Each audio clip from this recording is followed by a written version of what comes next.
Hello student, welcome to my new video. आज का video class 12 के स्टूडेंटों के लिए बहुत ही ज़्यादा इंपॉर्टेंट है, क्योंकि आज के इस वीडियो में एक मोस्ट इंपॉर्टेंट टॉपिक पर डिस्कस करने वाले हैं, जो है एसिटिक अम्ल बनाने की प्रयोगशाला विधि। तो एसिटिक अम्ल बनाने की प्रयोगशाला विधि क्या होता है, इसके औद्योगिक निर्माण की विधि क्या होता है, भौतिक गुण, रासायनिक गुण क्या होते हैं, इसका उपयोग क्या होता है, पूरी तरीके से डिटेल में एक्सप्लेन करने वाले हैं। अब मैं आपको बता दूं, ये जो टॉपिक है आपके बोर्ड एग्जाम में 5 मार्क्स में पूछा जाता है। तो 5 मार्क्स के लिए ये बोर्ड एग्जाम का इंपॉर्टेंट टॉपिक है, जिसको आपको इस वीडियो में हम कराने का प्रयास करेंगे। मैं यही कहूंगा, यदि आप रट कर नहीं बल्कि समझकर याद करना चाहते हैं, वीडियो को अंत तक बने रहें। आसानी तरीके से एक एक पॉइंट आपको समझ में आएंगे। तो चलिए जी, एक एक करके हम समझने का प्रयास करते हैं। अच्छा, सबसे पहली बात तो आप देख लीजिएगा, ये चैप्टर 8 है, जो है एल्डिहाइड, कीटोन एवं कार्बोक्सिलिक अम्ल। इस चैप्टर का ये लेक्चर 4 है, मतलब चौथा इंपॉर्टेंट क्वेश्चन पढ़ रहे हैं इस चैप्टर का। ठीक है ना, आपको सभी को पता है चैप्टर वाइज हम ओनली इंपॉर्टेंट क्वेश्चन आंसर करा रहे हैं जी। तो समझिएगा, सबसे पहली बात, एसिटिक अम्ल बनाने की प्रयोगशाला विधि। तो क्या होता है प्रयोगशाला विधि में, कैसे बनता है? तो हमने एक छोटी सी बात यहाँ पे लिखा हुआ है, ध्यान से समझेंगे। कह रहा है कि जब प्रयोगशाला में एथिल एल्कोहल का ऑक्सीकरण कराया जाता है, एथिल एल्कोहल का ऑक्सीकरण कराया जाता है, तो एसिटिक अम्ल का निर्माण होता है। ठीक है, शॉर्ट फॉर्म में हमने इतना बात लिख दिया है। क्या आप लिखेंगे कि जब प्रयोगशाला में एथिल एल्कोहल का ऑक्सीकरण कराया जाता है तो हमें क्या मिलता है, एसिटिक अम्ल प्राप्त होता है। अब कैसे प्राप्त होगा उसको आप समझ जाइए। ठीक है, चलिए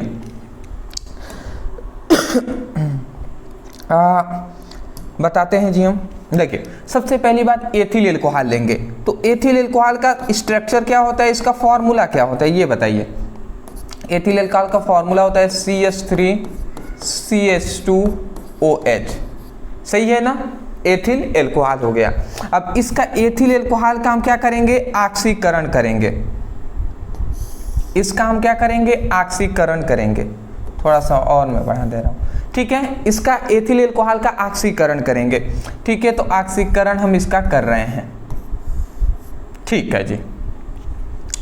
अब यहां पे आपको ये समझना है कि एथिल एल्कोहल का ऑक्सीकरण हम कर रहे हैं, परंतु एक और बात आपको याद रखना है कि हम इसमें उत्प्रेरक लेंगे। और वो क्या लेंगे, K2Cr2O7 और H2SO4। ये हम क्या लेते हैं, उत्प्रेरक लेते हैं। K2Cr2O7 और H2SO4 उत्प्रेरक की उपस्थिति में हम इसका ऑक्सीकरण कराते हैं। किसका, एथिल एल्कोहल का। तो क्या होता है, यहाँ से एक हाइड्रोजन निकलता है, यहाँ से एक हाइड्रोजन, और ये ऑक्सीजन निकल जाता है। तो H2, एक हाइड्रोजन यहाँ से, एक हाइड्रोजन यहाँ से, तो H2 और O, H2O निकल गया। तो सबसे पहली बात तो ये साइड प्रोडक्ट के रूप में मैं यहाँ पे लिख दे रहा हूँ, H2O निकल गया। ठीक है, अब यहाँ पे बचा क्या, बचा CH3, यहाँ पे CH केवल बचा, क्योंकि एक H तो निकल गया है, तो CH बचा, और यहाँ पे O है तो O बचा है, मतलब CH3CHO, यही ना बचा जी। तो हम यहाँ पे लिख देंगे CH3CHO, ये बन गया जी। और ये क्या है, ये H2O है, तो मैं यहाँ पे लिख दे रहा हूँ H2O, ये बना है जी। तो अब देखिए, जब एथिल एल्कोहल का K2Cr2O7 के उपस्थिति, मतलब उत्प्रेरक की उपस्थिति में, ठीक है ना, ऑक्सीकरण हम कराते हैं, तो हमें क्या मिलता है, यहाँ पे देखिए, ये क्या है, एसिटल्डिहाइड है। हमें क्या बनाना है, एसिटिक अम्ल बनाना है। ठीक है, तो अभी आपको थोड़ा सा समझ में आएगा। मैं थोड़ा सा इसको मैं बता दूं, ये क्या है मैं यहाँ पे नाम लिख दे रहा हूँ, ये है एथिल एल्कोहल। ठीक है जी, ये एथिल एल्कोहल है। और ये क्या है, ये है एसिटल्डिहाइड।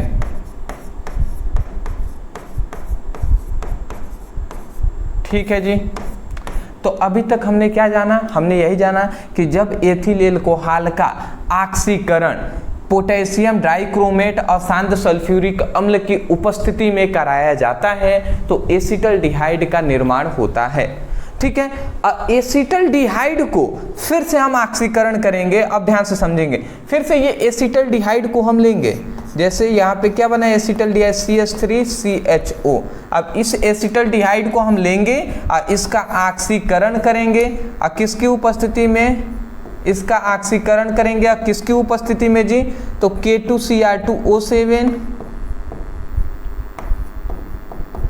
और H2SO4 उत्प्रेरक की उपस्थिति में जब ऑक्सीकरण करते हैं तो ये जो ऑक्सीजन है ये यहाँ पे ऐड हो जाता है। तो पहले तो CH3 है तो CH3 लिख दिए हमने, अब फिर से C है तो C हमने लिख दिया।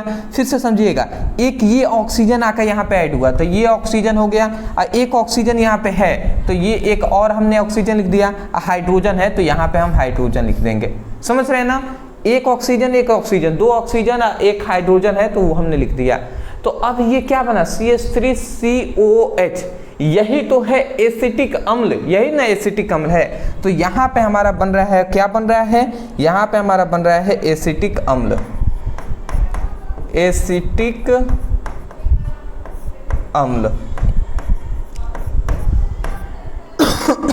तो इतनी बात आपको लिखना होगा। सबसे पहली बात, नॉर्मली हमने यहाँ पे इतनी बात लिखा है कि जब एथिल एल्कोहल का ऑक्सीकरण कराया जाता है तो एसिटिक अम्ल प्राप्त होता है, परंतु हमें रिएक्शन में पूरी तरीके से समझिए कि क्या प्रोसेस हो रहा है। पहले एथिल एल्कोहल का ऑक्सीकरण कराएंगे तो एसिटल्डिहाइड बनेगा, एसिटल्डिहाइड का ऑक्सीकरण कराएंगे तब जाकर एसिटिक अम्ल बनेगा। तो आप अगर चाहें तो इतना लिखकर ये रिएक्शन लिख देंगे, 100% आपको फुल नंबर मिलेंगे। बट यदि आप पूरी तरीके से एक्सप्लेन करना चाहें तो आप कर सकते हैं। कैसे एक्सप्लेन करेंगे वो भी हम बता दे रहे हैं। आप कहेंगे जब एथिल एल्कोहल का ऑक्सीकरण पोटेशियम डाइक्रोमेट व सांद्र सल्फ्यूरिक अम्ल उत्प्रेरक की उपस्थिति में क्रिया कराते हैं तो एसिटल्डिहाइड का निर्माण होता है, तथा उस पुनः एसिटल्डिहाइड का ऑक्सीकरण K2Cr2O7 और H2SO4 की उपस्थिति में कराते हैं तो हमें एसिटिक अम्ल का निर्माण होता है। ठीक है ना, तो इतनी बात लिख देंगे तब भी आपको फुल नंबर मिलेंगे। बात आपको समझ में आ गया होगा, स्क्रीनशॉट ले लीजिए। अब हम आगे बढ़ेंगे। ठीक है जी, पहले ले लीजिए। ठीक,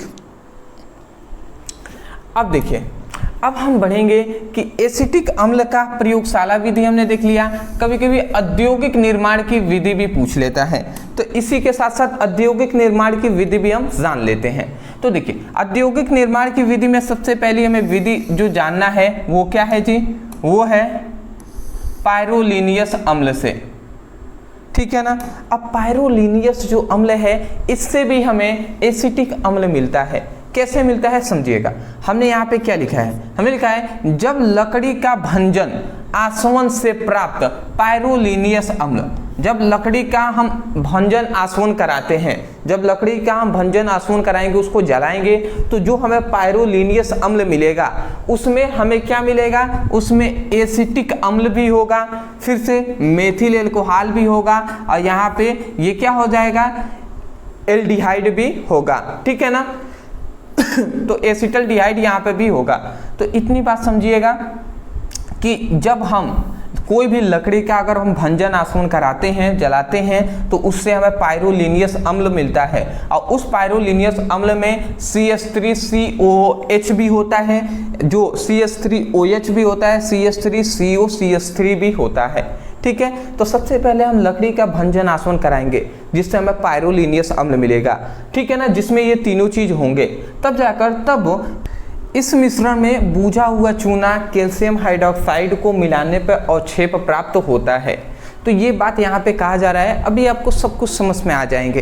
देखिए, मैं रिएक्शन लिख रहा हूँ तब आपको समझ में आएगा। सबसे पहली बात, जब लकड़ी का भंजन आसवन से प्राप्त जो पायरोलिनियस अम्ल, ठीक है, जिसमें ये भी होता है, एसिटिक अम्ल भी होता है, और जो CH3OH भी होता है, CH3CO CH3 भी होता है, तो ये तीनों होते हैं। ठीक है, तो सबसे पहली बात हम इसको ले लेते हैं, एसिटिक अम्ल को लेंगे। ध्यान से आप समझेंगे तो समझ में आएंगे। सबसे पहली बात, एसिटिक अम्ल को लेंगे CH3COOH, और इसके दो अणु हम ले लेंगे CH3COOH। ठीक है, 2 अणु हमने ले लिया। अब इसको हम क्या करेंगे, कह रहा है ना कि जब इसका मिश्रण है पायरोलिनियस अम्ल है जिसमें ये तीनों चीजें उपस्थित हैं, तो इस मिश्रण में बूझा हुआ चूना जो है उसको मिलाने पर अवक्षेप प्राप्त होगा। तो जब इसमें हम इसको मिलाते हैं कैल्शियम हाइड्रोक्साइड को, CaOH का होल्ट वाइज होता है, ठीक है, तो ये हम इसको मिलाते हैं। तो जब हम ऐसा करेंगे, ठीक है ना, जब हम ऐसा करते हैं, जब हम जो यहाँ पे एसिटिक अम्ल है उसको बूझे हुए चूने के साथ हम जब इसकी क्रिया कराते हैं तो हमें क्या मिलता है समझिएगा। यहाँ से कुछ नहीं होता है यहाँ से देखिए, मैं इसको कैसे बताऊं, यहाँ से OH मतलब यहाँ से 2 हाइड्रोजन निकलते हैं और यहाँ से OH ये निकलता है, ठीक है जी। तो आप समझिएगा, ये यहाँ से निकलते हैं तो देखिए 1 hydrogen, 2 hydrogen, 3 hydrogen, 4 hydrogen, 4 hydrogen निकलेंगे। तो 4 हाइड्रोजन को लिख दे रहा हूँ 2H2 लिख सकता हूँ। देखिए 2 दूना 4 हाइड्रोजन और 2 ऑक्सीजन भी निकलेंगे, तो 2 ऑक्सीजन के लिए यहाँ पे O लिख दिया, तो 2 ऑक्सीजन भी हो गया, तो ये निकल जाते हैं। तो बचा क्या शेष, CH3COO बचा, फिर से नीचे भी CH3COO बचा और यहाँ पे Ca बचा है, तो ये हम लिख देंगे CH3COO, फिर से नीचे CH3COO और ये क्या बच गया Ca। तो ये हमें मिलता है। सबसे पहली बात, जब हम एसिटिक अम्ल को जो हमारा बूझा हुआ चूना के साथ क्रिया कराते हैं तो हमें ये मिलता है। अब इसका नाम क्या है, कैल्शियम एसीटेट, ठीक है ना, कैल्शियम एसीटेट नाम है जी। तो मैं नाम भी लिख दूं यहाँ पे, तो इसका नाम है कैल्शियम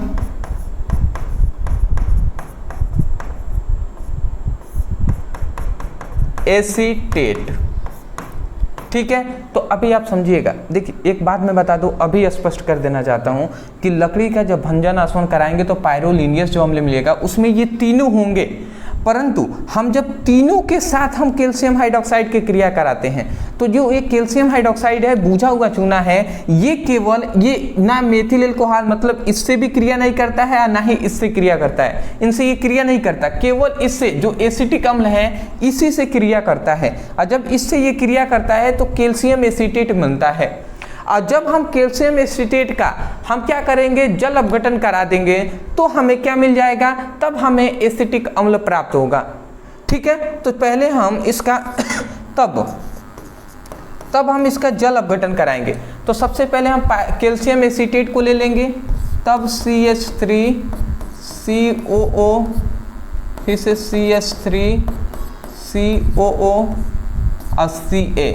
कैल्शियम एसीटेट को हम जल अपघटन कराएंगे 2 हाइड्रोजन के साथ, मतलब 2 जल के 2 अणु को ले लेंगे और इसका जल अपघटन कराते हैं, ठीक है।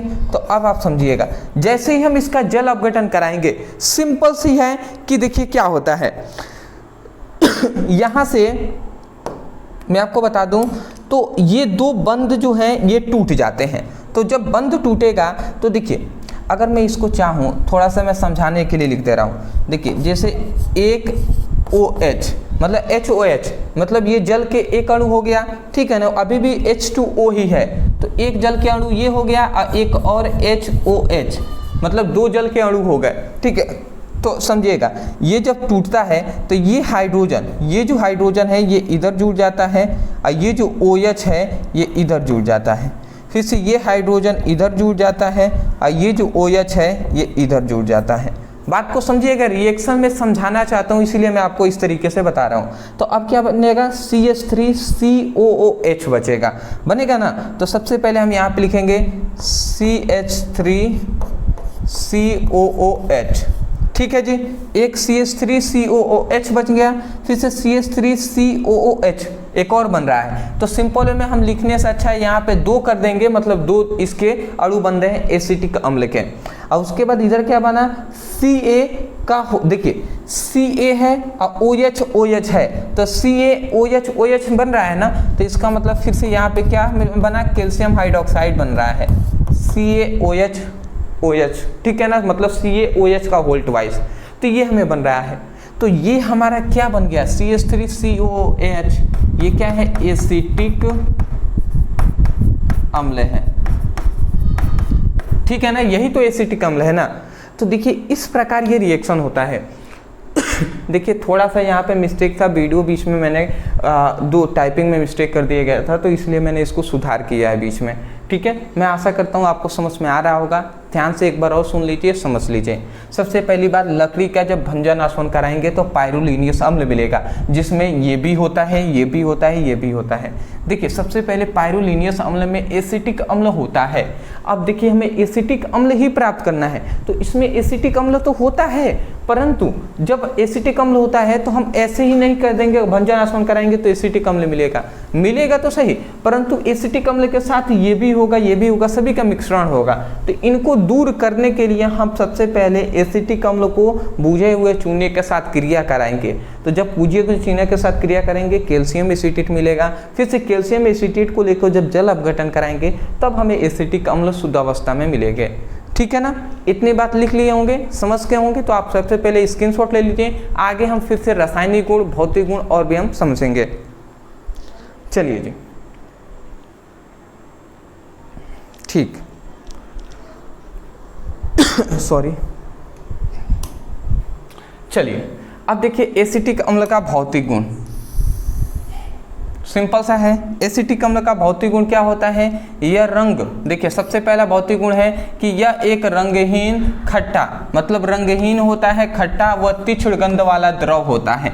रंगहीन होगा, कोई रंग नहीं होगा, खट्टा होगा, तीक्ष्ण गंध वाला होगा, ठीक है, अद्रव अवस्था में होता है। यह कार्बनिक विलायकों में घुलनशील होते हैं, ठीक है, और ये अच्छा विलायक होते हैं, ठीक है ना, और जल से भारी होते हैं। ये चारों मतलब इंपॉर्टेंट है, याद कर लेंगे, सिंपल सा है एक एक लाइन में, ठीक है। अगला आता है इसका एसिटिक अम्ल का रासायनिक गुण, ये इंपॉर्टेंट है जी, इसको ध्यान से समझिएगा, ठीक है। एसिटिक अम्ल का रासायनिक गुण है तो समझिए, सबसे पहले होते हैं धातु से क्रिया।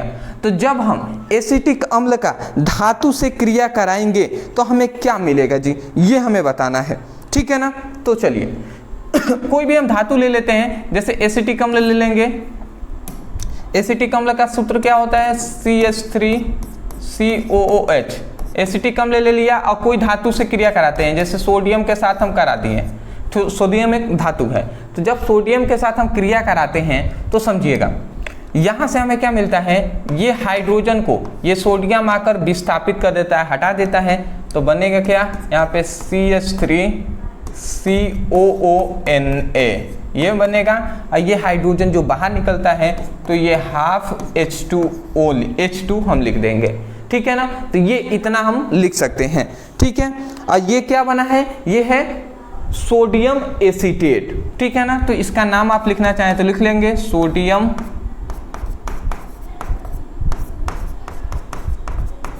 एसीटेट, ठीक है जी, सोडियम एसीटेट बना है, ठीक है। जब हम एसिटिक अम्ल को सोडियम के साथ क्रिया कराते हैं तो सोडियम एसीटेट बनता है, ठीक है। इतनी बात आप लिख लेंगे। अच्छा एक और बात है, मैं डाउट आपकी क्लियर कर दूं। देखिए आप सिंपल वे में रासायनिक गुण में सबसे पहले धातु की क्रिया हेडिंग डालेंगे, केवल ये रिएक्शन लिख देंगे, 100% नंबर आपको मिलेगा। ऐसा नहीं करना है कि सोडियम एसिड मतलब एसिटिक अम्ल को सोडियम के साथ क्रिया कराते हैं तो सोडियम एसीटेट बनता है, इतना लिखने की कोई आवश्यकता नहीं है। लिख सकते हैं बट आवश्यकता नहीं है, ठीक है ना। समय भी हमें बचाना है ना, तो इसलिए क्यों लिखना जब हमें इसी तरीके से नंबर हमें मिल जाएंगे तो, ठीक है ना। तो ऐसे आप रिएक्शन लिख देंगे। हाँ ये काम कर लीजिएगा, एसिटिक अम्ल नीचे लिख लीजिएगा, सोडियम नीचे लिख लेंगे। अगला आता है क्षार से क्रिया। अब जब हम एसिटिक अम्ल को जब किसी भी क्षार से हम क्रिया कराते हैं तो हमें क्या मिलता है जी, इसको हम समझ लेते हैं। देखिए जब हम एसिटिक अम्ल को ले लेंगे CH3COOH, एसिटिक अम्ल को ले लिया और कोई भी क्षार से क्रिया करेंगे, जैसे सोडियम हाइड्रोक्साइड है, पोटेशियम हाइड्रोक्साइड है, इन सभी से साथ, तो सोडियम हाइड्रोक्साइड के साथ हम क्रिया कराते हैं तो देखिए हमें क्या मिलता है। देखिए यहाँ से हमारा हाइड्रोजन निकलेगा, यहाँ से OH निकलेगा, ठीक है ना। तो देखिए एक हाइड्रोजन मतलब H2, ठीक है ना, एक हाइड्रोजन मतलब H2 और फिर से O है तो O निकल रहा है, तो ये H2O बाहर निकल रहा है, तो बचा क्या, CH3COONA, यही ना बचा जी, तो CH3COONA, ठीक है, तो ये हमारा बन गया जी। तो ये फिर से हमें क्या मिल रहा है, सोडियम एसीटेट ही मिल रहा है। तो आप लिखना चाहें तो नीचे लिख लेंगे, इसके नीचे लिख लेंगे सोडियम हाइड्रोक्साइड, ये क्या है, एसिटिक अम्ल, नीचे आप जरूर नाम लिख लीजिएगा, ठीक है। अगला आता है PCl5 से क्रिया। अब पोटेशियम पेंटाक्लोराइड के साथ क्रिया कराएंगे तो क्या मिलेगा, फास्फोरस पेंटाक्लोराइड। तो देखिए इसको हम सबसे पहले CH3COOH एसिटिक अम्ल को लेंगे, इससे क्रिया कराते हैं।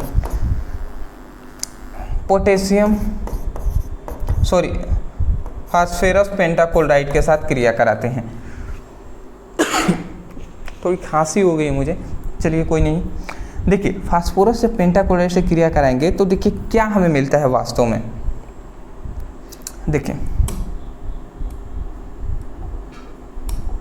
देखिए यहाँ से सबसे पहली बात तो मैं आपको कर दूं, यहाँ से एक जैसे इन दोनों के बीच में ऑक्सीजन ऑक्सीजन ऑक्सीजन हाइड्रोजन के बीच में बंद होता है, ठीक है ना, मैं आपको बता दे रहा हूँ पहले ही, ठीक है। तो ये बंद होता है, जो इन दोनों के बीच में बंद होता है वो टूटता है। तो देखिए यहाँ से जो यहाँ पे 5 क्लोरीन है तो एक क्लोरीन इधर जुड़ता है, ठीक है, फिर से एक क्लोरीन इधर जुड़ता है, 5 में से 2 क्लोरीन इधर इधर हो गए, तो बचा क्या, अब बचा फास्फोरस, मतलब P बचा और Cl3 बचा है, PCl3 बचा है, यही ना बचा है जी। तो ये O के साथ जुड़ जाएंगे। तो अब आप समझिएगा कैसे ये हुए हैं। अब क्या बना, CH3COCl ये बना, तो पहले हम लिख लेंगे CH3COCl बन गया। फिर से P, अब देखिए दूसरा में क्या बन रहा है, दूसरा में POCl3 लिख सकते हैं ना, तो POCl3 लिख देंगे। अब फिर से क्या बना, H और Cl है तो इसको HCl लिख देंगे, मैं यहाँ पे लिख दे रहा हूँ HCl, क्योंकि पता नहीं उधर दिखाई दे रहा है या नहीं। तो अदरवाइज आप सा करते हैं, आपको समझ में आ गया होगा। तो इस तरीके से ये टूटता है। देखिए आपको वहाँ पे ऐसे नहीं बताना है, ठीक है ना, इस प्रकार मैं जो आपको समझाने के लिए करता हूँ ऐसा नहीं करना है। मैं नहीं चाहता कि आपको एक भी डाउट आए, एक भी रिएक्शन आपको समझ में ना आए, इसलिए मैं ऐसा करने का प्रयास करता हूँ। अदरवाइज मैं आशा करता हूँ कि आपको जो भी बातें कहा जा रहा है समझ में आ जा रहा है। नीचे आप लिख लेंगे एसिटिक अम्ल, फास्फोरस पेंटाक्लोराइड और क्लोरो एसिटल्डिहाइड लिख देंगे, ठीक है ना। इस प्रकार आप नाम लिख लीजिएगा। तो स्क्रीनशॉट लेना चाहें तो आप लिख लीजिए, ठीक है ना।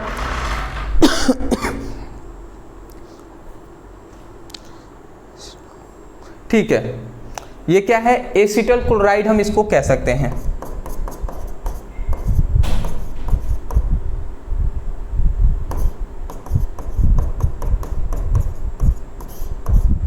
या क्लोरो एसीटेट भी कह सकते हैं, जो हमने पहले कहा था, ठीक है ना, कोई दिक्कत वाली बात नहीं है। ले लिए होंगे। चलिए अब इसका उपयोग हम जान जा रहे हैं। तो एसिटिक अम्ल का उपयोग, सिंपल सी बात है, एसिटिक अम्ल का क्या उपयोग होता है समझ जाइए। सबसे पहले इसका उपयोग है कार्बनिक विलायकों के रूप में, ठीक है ना। दूसरा आता है रंग और कागजों के उद्योगों में सिरके के रूप में भी किया जाता है, और रबड़ के स्कंदन में भी किया जाता है, मतलब रबड़ को बनाने में भी किया जाता है। तो ये है जी इतना इसका उपयोग। तो मैं आशा करता हूँ कि आज का ये जो वीडियो है आपको समझ में आया होगा, जिसमें हमने क्या क्या जाना, उपयोग जान लिया, रासायनिक गुण जाना एसिटिक अम्ल का, भौतिक गुण जाना, फिर से औद्योगिक निर्माण की विधि जाना, अब फिर से हमने जाना था प्रयोगशाला विधि। तो ये सभी चीज़ें हमने डिस्कस कर लिया है। तो इस टॉपिक पे जो भी आपके प्रश्न आएंगे, मैं आशा करता हूं कि आपको किसी तरीके से घुमाकर क्वेश्चन करें, आप इसका उत्तर जरूर देंगे। अदरवाइज मैं यही बात कहूंगा, यदि आपको समझ में आया है तब जाकर वीडियो को लाइक करके चैनल को सब्सक्राइब कर लीजिएगा, क्योंकि आपके सपोर्ट की बहुत ज़्यादा ज़रूरत है। दूसरी सबसे इंपॉर्टेंट बात है, क्योंकि एग्ज़ाम बहुत ही अब नज़दीक आ रहा है, तो मैं आपको बता दूँ, देखिए मैं चैप्टर वाइज आपको सभी इंपॉर्टेंट टॉपिक करा रहा हूँ। देखिए आपकी केमिस्ट्री का 10 चैप्टर हैं। मैं आपको सिंपल सी बात बता दूँ, केमिस्ट्री के आपके टोटल जो चैप्टर हैं वो 10 चैप्टर हैं। तो 10 चैप्टर का हम चैप्टर वाइज इंपॉर्टेंट टॉपिक करा रहे हैं, इंपॉर्टेंट क्वेश्चन आंसर करा रहे हैं।